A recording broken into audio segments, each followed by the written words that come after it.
asiática o filipina.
Muy buenas tardes. Escobar, tengo retorno.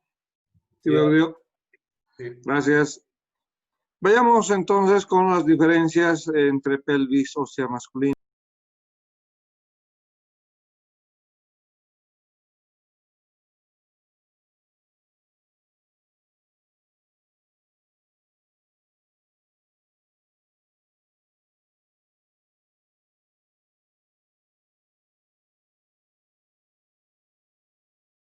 Doc, apagó su micrófono.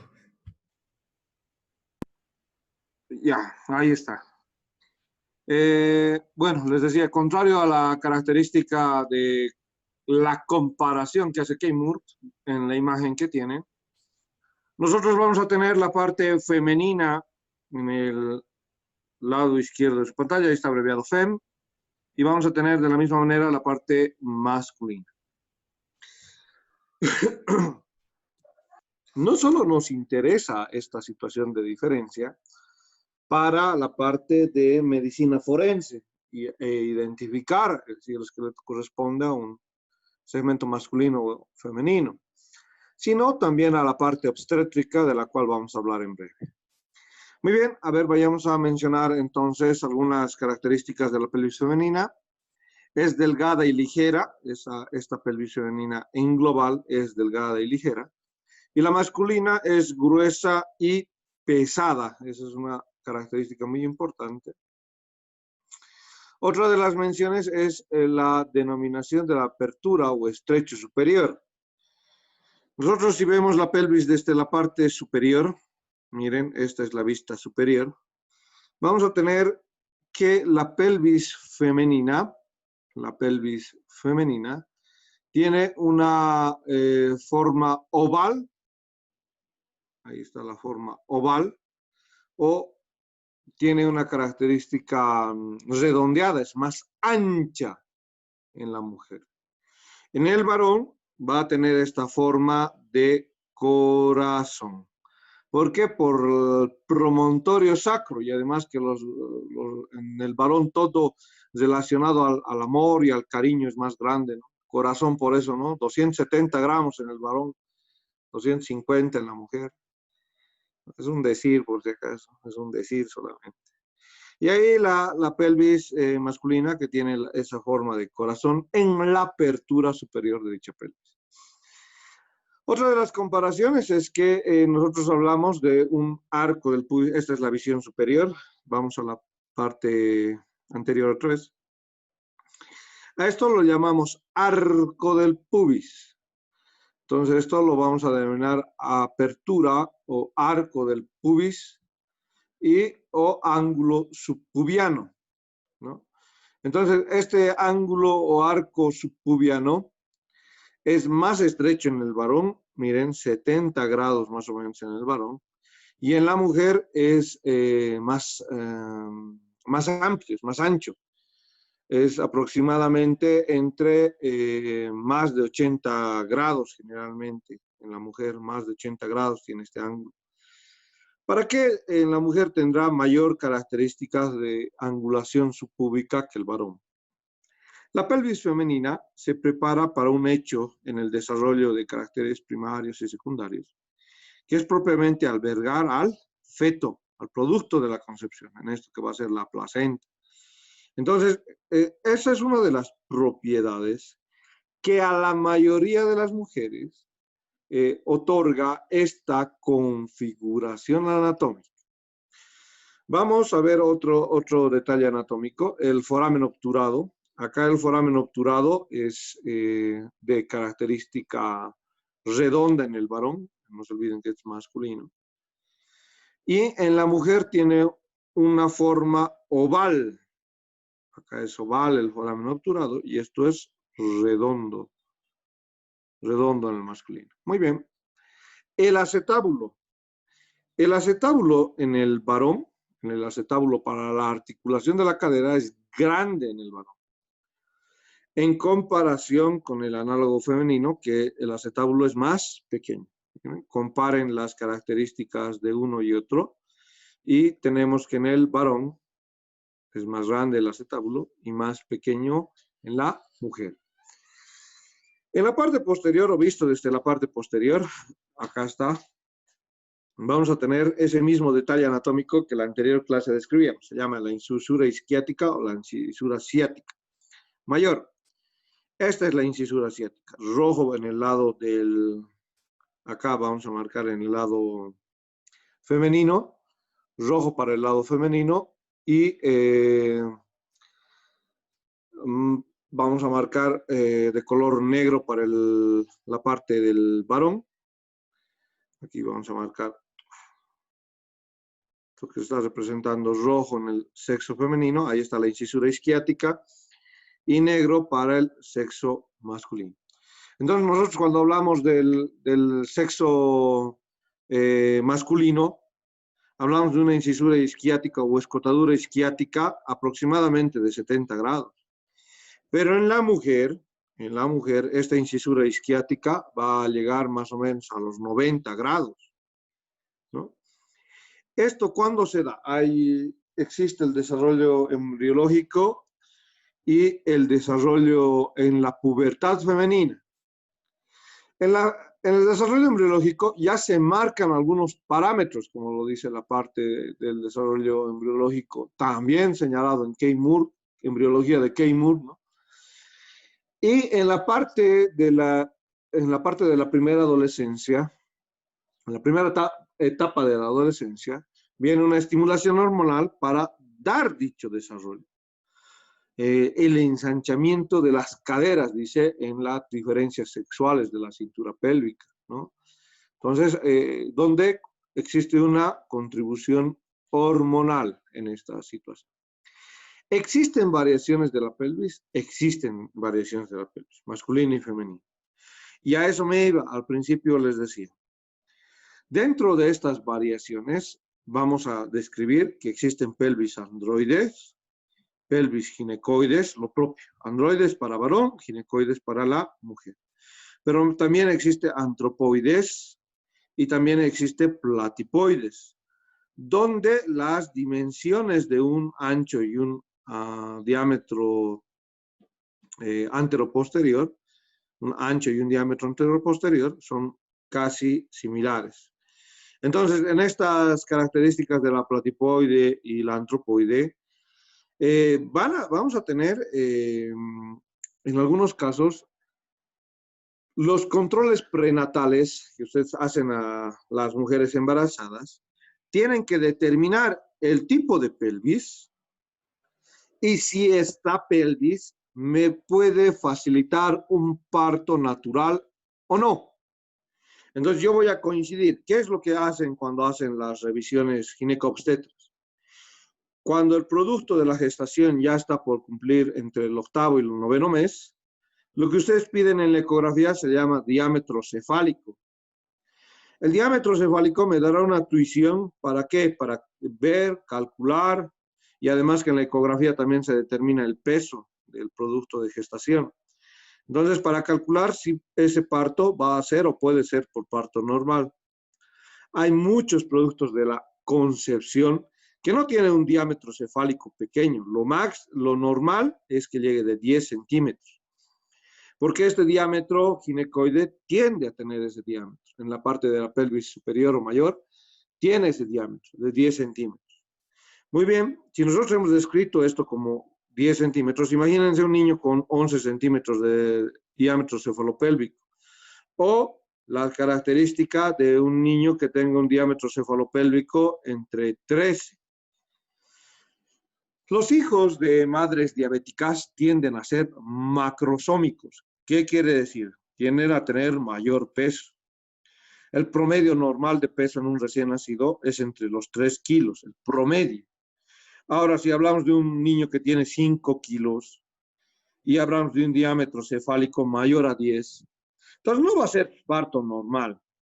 Entonces, bajo estos conceptos de los tipos de pelvis, si es androide, ginecoide, otorgaré la posibilidad de concepción a mi paciente, si va a ser cesárea o si va a ser parto normal. ¿Bien? Eso sí, hay muchas mujeres que pueden tener en su descripción antropométrica pelvis de tipo androide, antropoide y platipoide.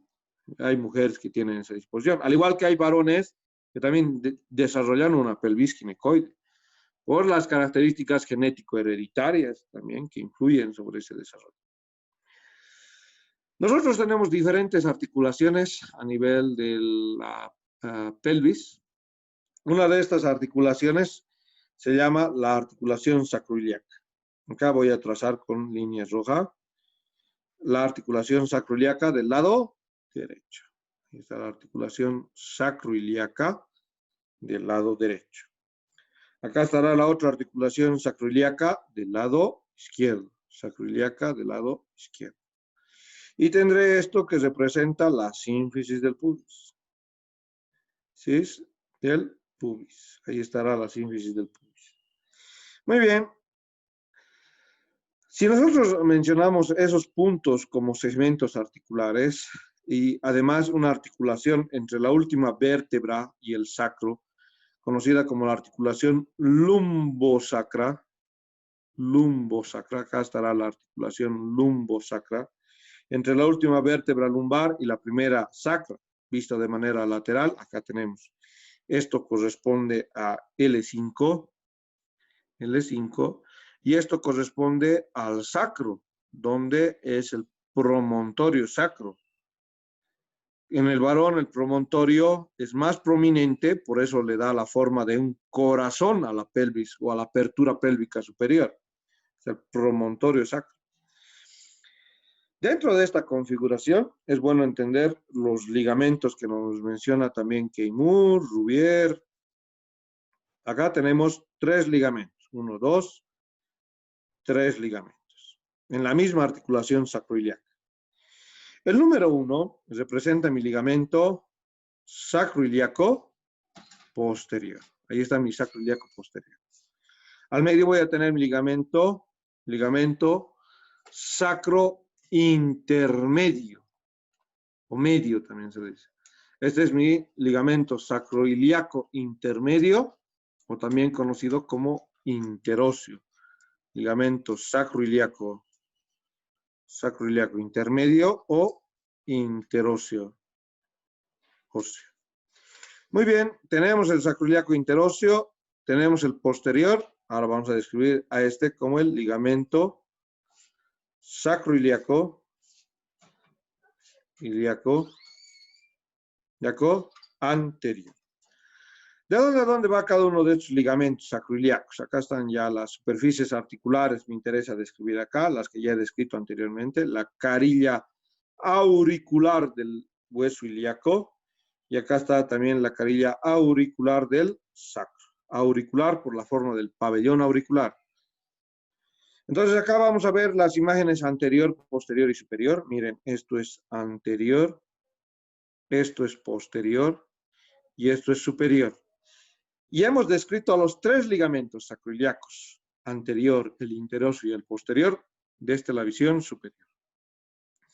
Vayamos con la visión anterior. Entonces acá nosotros tenemos al ligamento sacroiliaco, y este es el ligamento sacroiliaco, que se dirige desde las alas del sacro,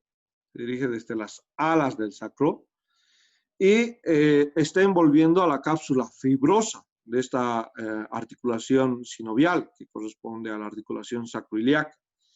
Entonces las carillas auriculares del sacro y el ilion se unen y lo hacen como una articulación sinovial. Por encima de dicha articulación mencionamos al sacro ilíaco anterior. Muy bien, ahora mencionamos a uno que está situado en la parte profunda, el sacro ilíaco interóseo. El sacro ilíaco interóseo lo que hace es situarse desde el borde de la cara medial de ambos segmentos coxales hasta la cara lateral del hueso sacro. Entonces, estos sacroiliacos, estos ligamentos que estamos describiendo como sacroiliaco interóseo, aquí estamos describiendo el anterior, acá vamos a describir el posterior, son los principales ligamentos para transmitir o realizar la transferencia del peso corporal.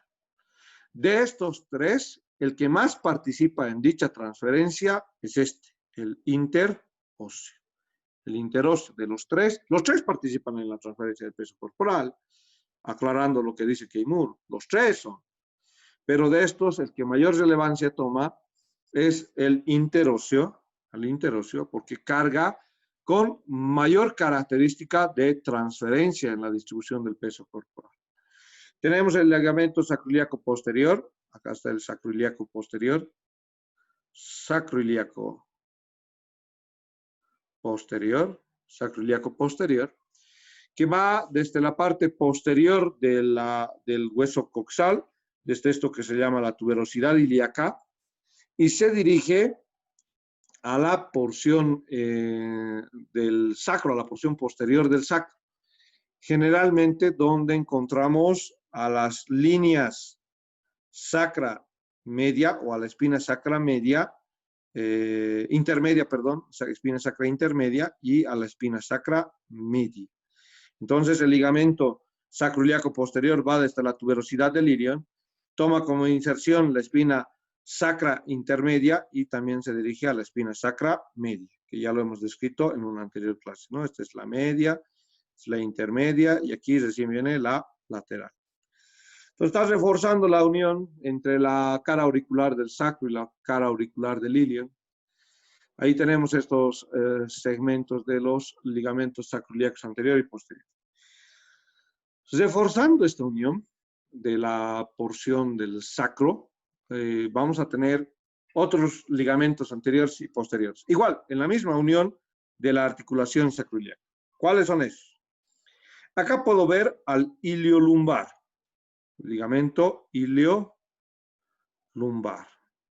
Ahí está mi ligamento iliolumbar en la cara posterior. Este ligamento iliolumbar es un ligamento auxiliar en la articulación sacroiliaca. No está fijando la porción de sacro, no está fijando la porción del ilion con el proceso transverso de L5 para rescatar el origen e inserción del ligamento iliolumbar. No está fijando sacro hacia el ilion. Está coadyuvando en dicha fijación, pero que viene desde L5 hasta las alas del sacro. Entonces ahí está la característica del ligamento iliolumbar. Vamos a tener otro que se llama mi ligamento sacrotuberoso y mi ligamento sacroespinoso. Acá va a estar mi ligamento sacrotuberoso. Este es mi ligamento sacrotuberoso. ¿Quién no ve de negro al ligamento sacrotuberoso? Ligamento sacrotuberoso. Que va desde la parte posterior del sacro y se inserta, el origen en la parte posterior del sacro, y se inserta ahí en la tuberosidad del isquio. Por eso la denominación de ligamento sacrotuberoso, desde la parte posterior del sacro hasta la tuberosidad del isquio. Sacrotuberoso. Voy a tener otro que se lo llama sacroespinoso. Acá veo tanto al sacrotuberoso, ahí está también visto desde la cara anterior, miren al sacrotuberoso. Y también voy a tener al sacroespinoso. Sacroespinoso. ¿Y de dónde a dónde va el sacroespinoso? Va del borde lateral del sacro y se dirige a la espina ciática o isquiática. Ahí está lo que representa el ligamento sacroespinoso. espinoso, borde lateral del sacro, y se dirige a la espina ciática o isquiática. Bien, eso para reforzar la articulación sacroiliaca. Tenemos otra articulación más. Tenemos la lumbosacra, la sínfisis del pubis y tenemos la sacrocoxigia. En la lumbosacra, esta que la vamos a llamar lumbosacra, vamos a mencionar que primero tenemos una articulación intervertebral. ¿Por qué intervertebral? Porque si vamos a la imagen lateral, esto corresponde a una articulación intervertebral. Entre esto que es el sacro y esto que representa L5, hay un disco intervertebral. Disco intervertebral. Es mi disco intervertebral. Muy bien. Como existe este disco intervertebral, lo que nosotros reconocemos a esta articulación es mencionarla como una articulación lumbosacra, donde L5 y S1 se unen y están de por medio el disco intervertebral. Existen articulaciones cigapoficiarias a ambos lados. ¿Por qué existen articulaciones cigapoficiarias a ambos lados? Es que acá está, L5, justamente con las características de su proceso articular inferior, recuerdan los detalles anatómicos de cada una de las vértebras. Entonces hay un proceso articular inferior. Ese proceso articular inferior de L5 se está articulando con el proceso articular superior de S1. Entonces dan origen a esta articulación cigapoficial. En la parte posterior de rojo le voy a poner a este ligamento. Ahí está rojo. Va a ser mi ligamento. Esto va a corresponder a mi ligamento interespinoso. Este va a ser la porción del ligamento interespinoso. ¿Por qué este es el interespinoso? Porque dentro del conducto sacro, el hiato sacro, dentro va a dirigirse el ligamento longitudinal.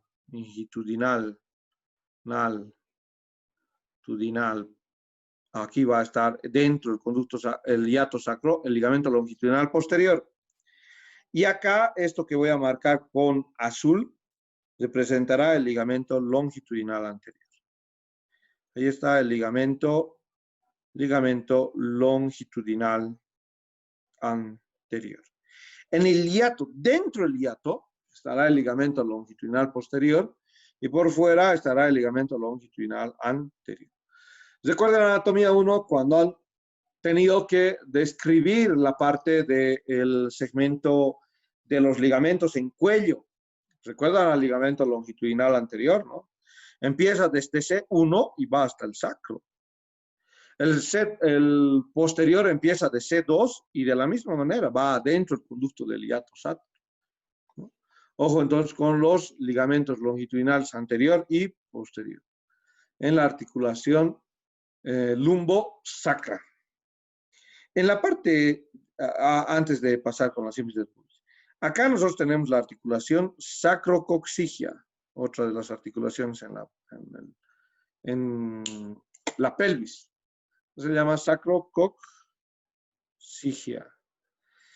Esta articulación sacrocoxigia tiene dos ligamentos. El ligamento longitudinal anterior, justo en este punto, ya cambia de nombre. Se va a llamar ligamento sacrocoxigio anterior, rojo. Ligamento sacrocoxigio anterior. Ahí está el ligamento sacrocoxigio anterior. Y voy a tener de azul acá al ligamento sacrocoxigio posterior. Aquí está. Ligamento sacrocoxigio posterior. Ahí está el ligamento sacrocoxigio posterior. En este punto de unión entre el sacro y el coxis, que es mi articulación sacrocoxigio. Muy bien, ahora sí, para terminar, tenemos la parte de la sínfisis del pubis. Y en la sínfisis del pubis vamos a tener el ligamento longitudinal, el ligamento superior del pubis. Este es el ligamento superior en la articulación del pubis. Y hacia abajo voy a tener otro ligamento rojo. Esto va a representar el ligamento inferior del pubis. En la articulación del pubis, de la sínfisis pubiana, vamos a tener dos ligamentos en la sínfisis del pubis. Uno que se lo conoce como el ligamento superior del pubis, está de color azul aquí, superior del pubis, y el de rojo es el ligamento inferior del pubis. Cabe recalcar que en la articulación de la sínfisis del pubis hay un cartílago. Ahí existe un cartílago. Se llama disco interpúbico. Miren, aquí estoy mostrando. Esto señalará mi disco interpúbico. Paciente de 40 años de edad que llega al servicio de emergencia de la Caja Nacional de Salud con su tercer embarazo. Antecedentes de, así se anota en el historial de la mujer. En la mujer se tiene que averiguar, a diferencia del varón, el número de gestas, con la G, el número de partos, el número de cesáreas y el número de abortos. ¿Cuántas gestas ha tenido? ¿Cuántos partos ha tenido la mujer? ¿Cuántas cesáreas y cuántos abortos? Todo esto repercute con la anatomía estructural de esa mujer. Si ha tenido 10 gestas, tengo que ver la anatomía del periné, del piso de la pelvis de esa mujer. Si ha tenido ¿cuántos partos? Ha tenido 10 partos, cuidado con la incontinencia urinaria. ¿Ha tenido cuántas cesáreas? Lo máximo que puede llegar es a 3, a 4. Antes llegaba a 5, 6, pero muchas complicaciones. Desde muerte materna por dehiscencia o por ruptura de la cicatriz de cesárea. Entonces, lo máximo de cesáreas, 3, máximo. 4 en algún país deben hacer, no acá en Bolivia. Y los fracasos, los antecedentes de fracaso me repercute sobre la vida sexual reproductiva de esa mujer, y qué consejos o qué cuidados tiene que tener, ¿no? Cuidado con una mujer que tenga muchos fracasos. Hay que incluso valorar el aspecto psicológico de esa mujer. Bien, entonces eso para los abortos. Acá tenemos al ligamento inguinal. Miren qué bonito se ve acá el ligamento inguinal.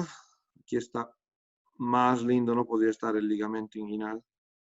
Individualcito. Esto es el ligamento inguinal. Espina ilíaca anterior superior y va hacia el pecten del pubis. Bien, hasta la tuberosidad del pubis, ni siquiera solo hasta el pecten del pubis. Pecten y tuberosidad del pubis. ¿Qué más en relación a la articulación sacroiliaca y los ligamentos de refuerzo? Entonces les decía, mujer de 40 años, con antecedente de 3 embarazos, gesta 3, parto 0, porque ninguno ha sido parto. Además de los partos cesáreas, ¿cuántas cesáreas? Cesáreas 2, porque seguía embarazada. ¿Y cuántos abortos? Tenía 2 fracasos. Abortos 2. Partos 0, cesáreas 2, abortos 2, gestas 3. Bien, la mujer que ha llegado con sus 30 semanas de embarazo, lo normal es 40.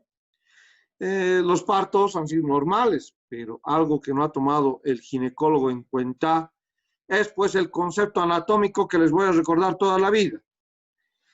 Todos los discos intervertebrales tienen una cantidad de agua. A medida que pasa la edad, esa cantidad de agua disminuye. Primer concepto. Segundo concepto. La mejor edad reproductiva, psicológica y física, no solamente física, porque si hablamos de física, desde los 18 años, ¿no? La edad física. Ahora, psicológica y física es desde los 24 años para arriba. 24 años para arriba. La mejor edad, según artículos médicos, mental y física. ¿Hasta los cuántos años? Solamente hasta los 34 años. La mejor edad, 10 años para la concepción. En el New England, ustedes y si alguna vez quieren leer artículos médicos muy novedosos, recientes, acorde a la evolución mundial de la medicina, está el New England, así se llama, el New England. Artículos médicos en inglés, la universidad les proporciona, ¿no? Ahí están tantas materias en idiomas que pueden avanzar, ¿no? Idioma nativo, idioma español, y ahí está inglés. Entonces ahí está el New England, a los que les da curiosidad y alguna vez quieren y están en internet, buscar artículos médicos. ¿Quieren artículos en español? Todavía no está mi inglés preparado. La revista Cielo, una de las revistas científicas latinoamericanas de alto prestigio. Entre Chile, Brasil, Bolivia, Argentina, Perú. Entonces, una de las revistas con mayor peso a nivel Latinoamérica, la revista Cielo.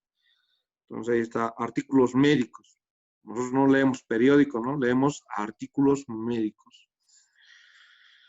Entonces, ¿qué va a pasar con esta mujer de 40 años? Uno, y embarazada, antecedentes de 2 partos. Es que, uno, menos cantidad de agua en el cartílago del disco interpúbico, le hemos dicho, ¿no? Que es más ancho en la mujer que en el varón, por cierto. Entonces, este disco interpúbico que tiene menos agua. Los ligamentos, ¿qué ligamentos hemos mencionado? Acá hemos mencionado el ligamento superior del pubis, negro, y azul, el ligamento inferior del pubis. Los ligamentos son menos laxos, en especial en una persona que no practica deportes. Hacen ejercicio o hacen calentamiento y están ahí como una galleta, están crujientes, ¿no? Ahí como un pollo de Kingdom, están crujientes. ¿Qué pasa con el proceso geriátrico, con la parte de la degeneración celular? Uno, estamos hablando de la pérdida de agua. La otra, que esa pérdida de agua me va a tener menos flexibilidad en los tejidos. ¿Qué pasa con esta mujer que le han inducido al parto normal? ¿Quién habrá sido su ginecólogo? Entonces, está en el parto normal, trabajo de parto, y tiene luxación a nivel de la sínfisis del pubis. Luxación. Literal, ni más ni menos en el trabajo de parto, ha tenido luxación de la sínfisis del pubis. Mujer de mayor edad, 40 años, en relación a la gestación, es mayor edad. De que pueden concebir a cualquier edad, pueden concebir a cualquier edad. Ahí está hasta los 4, hasta antes de la menopausia. En los varones hasta a los 55 años, los espermas viables. Pero la cosa es con algunas complicaciones que puedan atravesarse. Y una de esas es justamente esto, luxación de la sínfisis del pubis. La mujer ha tenido que estar 1 mes y medio internada. Además, ¿por qué? Por la luxación del pubis. Y ahí estaba dando de lactar. Otro de los factores que a la mujer le precipitó esto, tenía mucho peso, 110 kilos por esa mujer, 110 kilogramos, y medía 1,50. Imagínense ese peso, ese tamaño y la característica degenerativa a los 40 años. Bien, ahí está algunas de las situaciones para tener en cuenta de las articulaciones sacroiliacas, de los ligamentos que acabamos de citar, y mañana los vamos a preguntar en la parte práctica. Acá está otra vez la sínfisis del pubis y nos está mostrando en todo su esplendor esto que lo hemos denominado como disco interpúbico, ¿no? Este es mi disco interpúbico.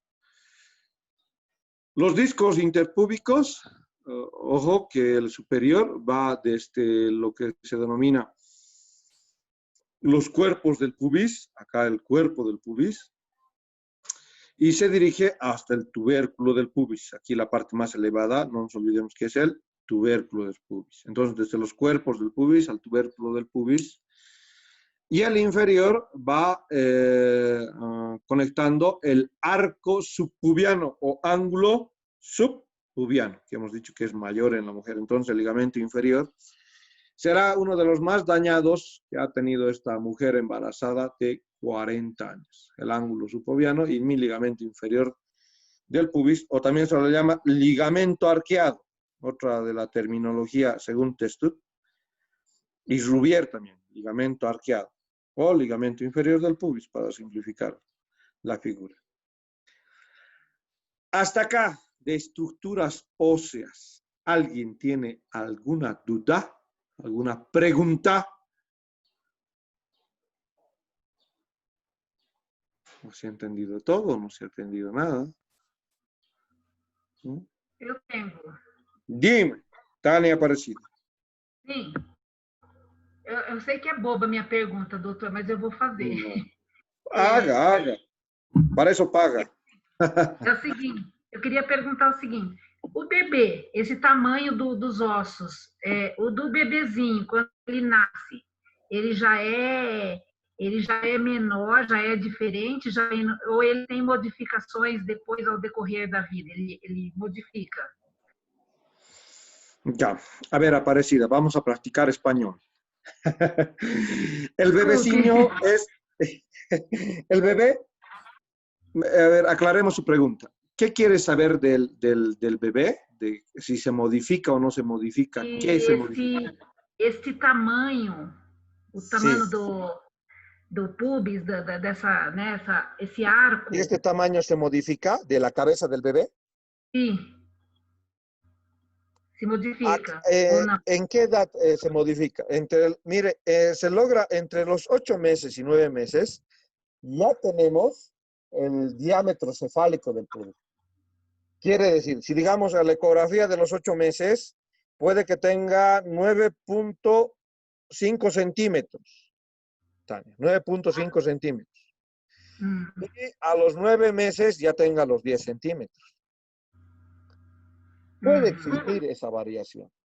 Puede existir una ligera variación en cuanto al diámetro cefálico entre un mes y otro, en especial en la última gestación, y en el último trimestre, en realidad, a partir del 7, 8, 9, es donde más aumenta el tamaño del feto, más aumenta. Ya todo está formado a los 6 meses, y 7, 8 y 9 es donde más aumenta de tamaño.